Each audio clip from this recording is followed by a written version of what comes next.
पितृदोष से पाना चाहते हैं मुक्ति, तो माघ पूर्णिमा के दिन कर लीजिए उपाय, हमेशा के लिए मिलेगा छुटकारा। माघ माह की पूर्णिमा को माघी पूर्णिमा भी कहा जाता है। धार्मिक ग्रंथों के अनुसार इस दिन भगवान विष्णु स्वयं गंगाजल में निवास करते हैं, इसलिए गंगा स्नान का विशेष महत्व है।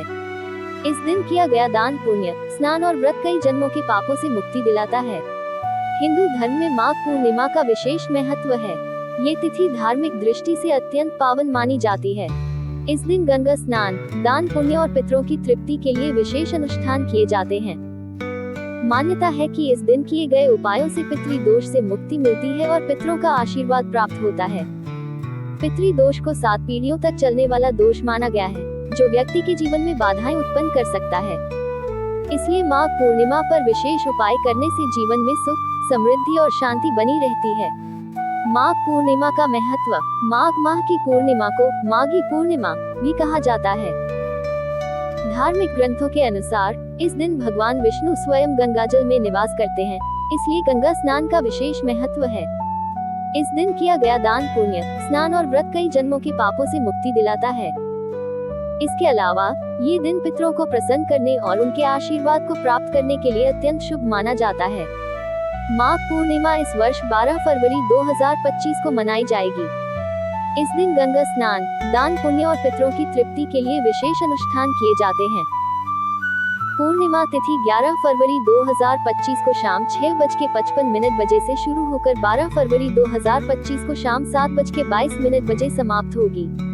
इस दिन भगवान विष्णु गंगाजल में निवास करते हैं, इसलिए गंगा स्नान का विशेष महत्व है।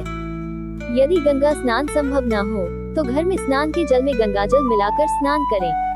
पितृदोष से मुक्ति के उपाय। यदि किसी व्यक्ति के जीवन में लगातार बाधाएं आ रही हैं, आर्थिक तंगी बनी रहती है या परिवार में अशांति है, तो इसका कारण पितृदोष हो सकता है। माघ पूर्णिमा पर किए गए कुछ सरल उपाय इस दोष को दूर कर सकते हैं। 1. गंगा स्नान और तर्पण। माघ पूर्णिमा के दिन किसी पवित्र नदी, विशेष रूप से गंगा में स्नान करें। यदि संभव न हो तो घर में स्नान के जल में गंगाजल मिलाकर स्नान करें। इसके बाद पितरों के निमित्त तर्पण करें और जल में तिल डालकर अर्पित करें। 2. सूर्य को अर्घ्य दें। प्रातः काल सूर्य को जल अर्पित करें और ओम पितृभ्यः नमः मंत्र का जाप करें। ऐसा करने से पितरों की कृपा प्राप्त होती है और परिवार में सुख शांति बनी रहती है। 3. दीप जलाना और पाठ करना। इस दिन अपने घर की दक्षिण दिशा में एक चौमुखी दीपक जलाएं और पितृ स्तोत्र, पितृ कवच या गजेंद्र मोक्ष स्तोत्र का पाठ करें। इससे पितृ प्रसन्न होते हैं और जीवन में शुभता आती है। 4. भोजन अर्पण करना।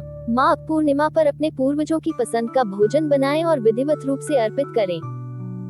भोजन का एक भाग गाय, कुत्ते और कौवे को खिलाएं, जिससे पितरों की आत्मा तृप्त होती है और वे आशीर्वाद देते हैं। 5.